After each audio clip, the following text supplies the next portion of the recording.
سامنے آنکھوں کو بند کرنے کا. یہ حدیث صحیح بخاری کے اندر ہے. اور یہ اسامہ رضی اللہ تعالیٰ عنہ کو دیکھا. غلام کے اسامہ بن زید، غلام کے بیٹے، نبی صلی اللہ علیہ وسلم نے شام والوں کو چڑھتی دکھانے کے لیے امیر لشکر بنایا تھا. بڑے بڑے صحابہ موجود ہیں. اور 19 یا 20 سال کے اسامہ کو، 22 سال کے اسامہ کو نبی صلی اللہ علیہ وسلم نے امیر لشکر بنایا. اور کس کو؟ غلام کا بیٹا. کس کو؟ آخری حد تک نبوت نے جاہلیت کی تمام تار اور پاؤ اس کی جڑ کو ختم کرنے کی کوشش کی. کہ اگر کسی صحابی کے دل میں ذرا بھی نسبت یا تکبر یا غرور ہو کہ ہم آزاد ہیں، ہم قریشی ہیں، ہم فلاں ہیں، یہ بھی ختم ہو. ان کا امیر غلام بنایا ہے، غلام کا بیٹا بنایا. اور کہا جاؤ شام کو لڑکی دے کے آؤ. ادھر حضرت اسامہ لشکر کو لے کر کے شام کی طرف بڑھتے ہیں. اور ابھی جھوف جو مدینے سے بالکل متصل علاقہ ہے وہاں پہنچتے ہیں کہ میرا خبر پہنچتی ہے کہ پیغمبر اسلام خاتم النبیین حضرت محمد رسول اللہ صلی اللہ علیہ وسلم دنیا سے وفات. فوج رک جاتی ہے، جو رک جاتی ہے، لاشیں نبی رکھی ہوئی ہے. اور پھر 33 گھنٹے تک نبی کریم صلی اللہ علیہ وسلم کی لاشیں مبارک روئے زمین کے اوپر تھی، اوپر تھی زمین کے چارپائی پر پڑی ہوئی تھی. صحابہ فیصلے کر رہے ہیں کہاں دفن کیا جائے، کیا وہ تمام سب ہو چکے. اتنے میں کیا ہوا کہ قبائل جو مدینے کے قرب و جوار میں تھے انہوں نے بغاوت کا اعلان کر دیا. کچھ لوگ مرتد ہو گئے، کسی نے زکات دینے سے انکار کر دیا، کسی نے کچھ. خبر پہنچی کہ قبائل جو ہیں مدینے کے قرب و جوار انہوں نے بغاوت کا اعلان کیا ہے. اور آنن اور فانن کبھی بھی مدینے پر حملہ ہو سکتا ہے اور مدینے کی اینٹ سے اینٹ بجائی جا سکتی ہے. اس لیے وہ فوج جو نبی صلی اللہ علیہ وسلم نے انہیں شام کے لیے بھیجی ہے اس فوج کو واپس بلا دیا جائے اور مدینے کے اندر تعینات کر دیا جائے تاکہ کوئی دشمن کی ریخت اٹھا کر کے. تمام صحابہ کرام آئے. ابو بکر صدیق خلیفہ بنائے گئے تھے. ابو بکر صدیق کے سامنے یہ معاملہ رکھا گیا. کیا وہ فیصلہ جو نبی نے کیا تھا نا شام بھیجنے کا، اسامہ کو واپس بلا دو کیونکہ ایسا ایسا خطرہ ہے. اور ذرا ابو بکر کا بھی جواب سنو، یار مصطفیٰ کا بھی جواب سنو. وہ تھا نبوت کی باریکی کو سمجھنے والا. اسی لیے نبی نے فرمایا تھا اس بڑھیا سے، جس بڑھیا نے کہا تھا آقا زکات تو آپ زندہ ہیں تو دے دیتی ہوں، اب جب آپ نہیں رہیں گے تو زکات کس کو دوں گی؟ تو نبی نے فرمایا تھا میں نہیں رہوں گا تو ابو بکر کو آ کے زکات دیتے. اشارہ نبی نے اسی وقت فرما دیا تھا کہ میرے بعد اگر اس مسلک پر کوئی بیٹھنے والا ہے خلافت کا تو کون ہے؟ ابو بکر صدیق. اللہ کے نبی نے فرمایا تھا کہ اللہ میں دنیا کے تمام قرضوں کو میں چکا سکتا ہوں لیکن اے ابو بکر تیرا قرضہ میں کبھی چکا نہیں سکتا. جنت قیامت تک ابو بکر نے سارے دروازے کھولے ہوئے تھے. اللہ کے نبی کہتے ہیں کہ سارے دروازے بند کر دو. ابو بکر نے پھر دروازہ کھولا. یہ مقام تھا ابو بکر صدیق کا. تو ابو بکر رضی اللہ تعالیٰ عنہ نے کیا کہا؟ والذی لا الہ الا هو لو جرت الكلاب بارجل ازواج النبی صلی اللہ علیہ وسلم ما رددت جیشا وجهه رسول اللہ صلی اللہ علیہ وسلم. وفي روایت واللہ لا احل عقدة عقدها رسول اللہ صلی اللہ علیہ وسلم. ابو بکر نے جب یہ پورے صحابہ کی میٹنگ دیکھی اور کہا، لوگوں نے کہا کہ اسامہ کو بلا لو، ابو بکر نے کہا اللہ کی قسم جس کے سوا کوئی معبود حقیقی نہیں ہے، نبی کے بیویوں کی ٹانگیں مدینے کی گلیوں میں کتے کیوں نہ گھسیٹیں، میری ٹکا موٹی کیوں نہ اڑا دلائے، لیکن جس لشکر کو نبوت نے جانے کا حکم دیا ہے ابو بکر قحافہ کا بیٹا اسے رکنے کا حکم نہیں دیا. وہ گرہ میں کھول ہی نہیں سکتا جس گرہ کو محمد رسول اللہ صلی اللہ علیہ وسلم نے لگایا. یہ ہے تعظیم. یہ کیا ہے؟ تعظیم. یہ ہے توقیر. یہ ہے ادب محمد رسول اللہ صلی اللہ علیہ وسلم.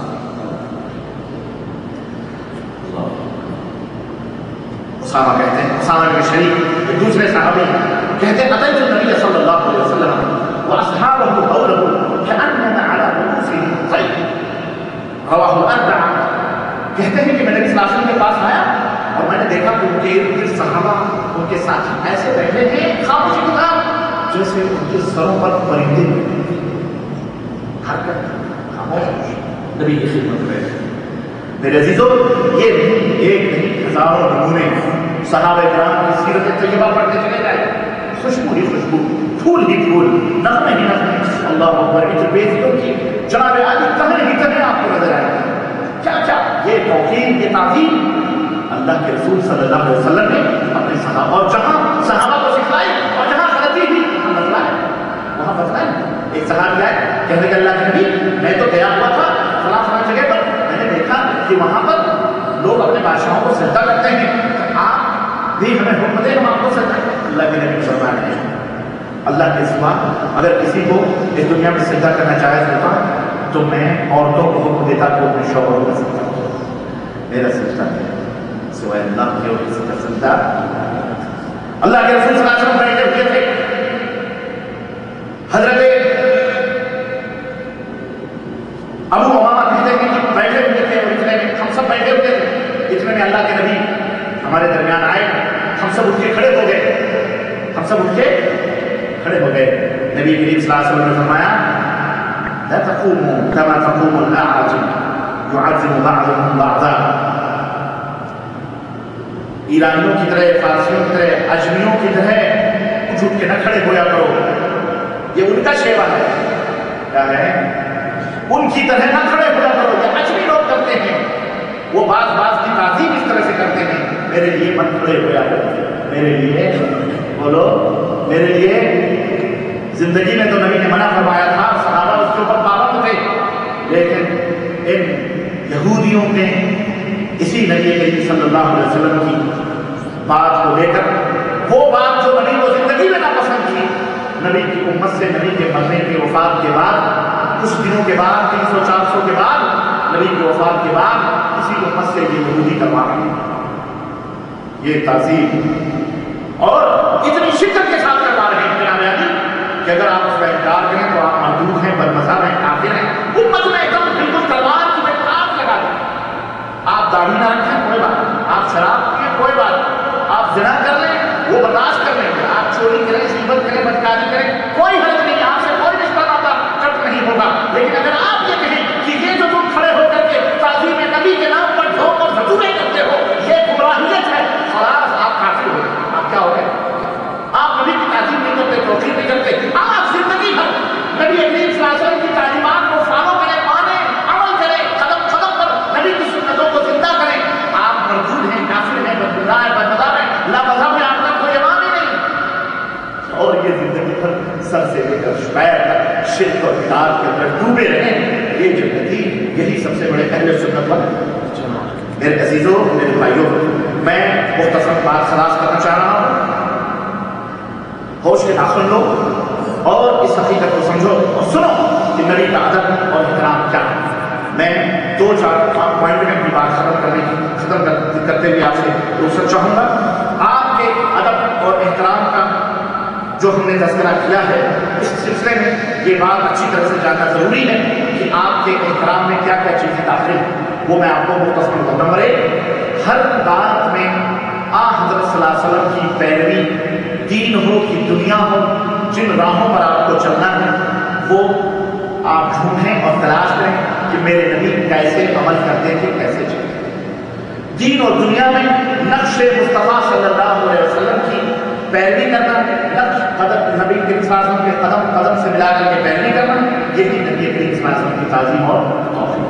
نمبر 2، آپ صلی اللہ علیہ وسلم کی توقیر اور آپ صلی اللہ علیہ وسلم کی تعظیم اور آپ کی محبت اور آپ کے ادب پر کسی اور کی محبت اور توقیر اور تعظیم بلند نہیں ہونی چاہیے، چاہے ماں ہو، چاہے باپ ہو، چاہے بھائی ہو، چاہے پیر ہو، چاہے بچی ہو، چاہے ماں ہو، چاہے بھائی ہو، چاہے کوئی سمجھ آئے، چاہے کوئی نبی ہو۔ نبی کریم صلی اللہ علیہ وسلم کی جو محبت آپ کے دل میں ہے، اس محبت پر کسی اور کی محبت غالب ہو، چاہے مخلوق میں سے کوئی بھی، چھوٹا ہو۔ نمبر 3، جس سے نبی کریم صلی اللہ علیہ وسلم کی دوستی ہے اس سے محبت کرو، اور جس سے دشمنی ہے اس سے نبی صلی اللہ علیہ وسلم جس کو محبوب سمجھے اس سے محبت کرو، جو ان کا پسندیدہ ہے اس سے محبت کرو، اور جس سے نفرت کریں اس سے تم بھی نفرت کرو، اس سے بغض رکھو، اور جس کام کو آپ نے پسند کیا اس پر خوشی، اور جس کام پر خوش ہو جاؤ، اور جس کام کو آپ نے ناپسند کیا اس پر غصہ بھی نبی کریم غصہ کرو، کیونکہ یہ نبی کریم صلی اللہ علیہ وسلم کا غصہ ہے، یہی نبی کریم صلی اللہ علیہ وسلم کا ادب اور احترام۔ نمبر 4، نبی کریم صلی اللہ علیہ وسلم کے تذکرے کے وقت جب آپ کا نام مبارک آئے تو آپ کی زبانیں درود و سلام سے لبریز ہونی چاہیے، سرشار ہونی چاہیے، اور آپ کم از کم صلی اللہ علیہ وسلم کہیں، ورنہ وہ درود پڑھیں اللہم صلی علی محمد وعلی آل محمد کما صلیت علی ابراہیم وعلی آل ابراہیم انک حمید مجید، اللہم بارک علی محمد وعلی آل محمد کما بارکت علی ابراہیم وعلی آل ابراہیم انک حمید مجید۔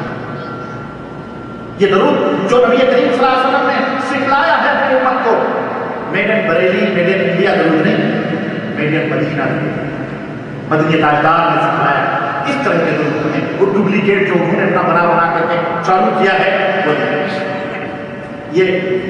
یہ توقیر نہیں، توقیر یہ ہے کہ جو ورجنل ہے اس کو ورجنل رکھا جائے، اس میں ڈپلیکیٹ کی ملاوٹ نہیں۔ نمبر 5،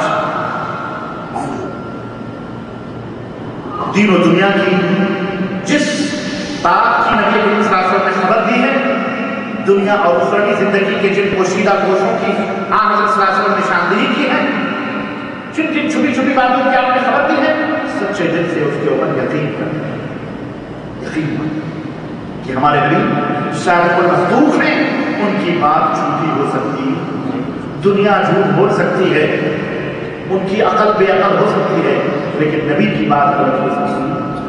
یہ ہے نبی صلی اللہ علیہ وسلم کا ادب اور ان کا احترام۔ نمبر 6، آپ صلی اللہ علیہ وسلم کے طریقے اور نبی کریم صلی اللہ علیہ وسلم کی سنتوں کو زندہ کرنے کی کوشش کرنا، جو سنتیں مٹ چکی، مر چکی ہیں، لوگ بھول چکے اور دوسروں کی اپنے بنائے ہوئے دین اس کو سنت سمجھا ہوا ہے، ایسے ماحول میں نبی کی سنتوں کو زندہ کرنا اور اسلامی شریعت جو اللہ نے نازل کی ہے اس کو پھیلانا، آپ کے پیغام کو دنیا تک پہنچانا، آپ کی وصیتوں کو نافذ کرنا، یہ نبی کریم صلی اللہ علیہ وسلم کا ادب اور ان کی تعظیم اور اس کی توقیر۔ اسی طرح نمبر 7، آپ صلی اللہ علیہ وسلم کی محبت کی بنیاد پر نیک لوگوں سے محبت کرنا، ان سے دوستی کرنا، اور فاسق اور نافرمان لوگوں سے بغض اور دشمنی رکھنا، یہ رسول اللہ صلی اللہ علیہ وسلم بھی ان سے چونکہ بغض رکھتے تھے، یہ آپ صلی اللہ علیہ وسلم کے ساتھ حقیقی محبت کے اظہار کا سب سے بہتر طریقہ ہے۔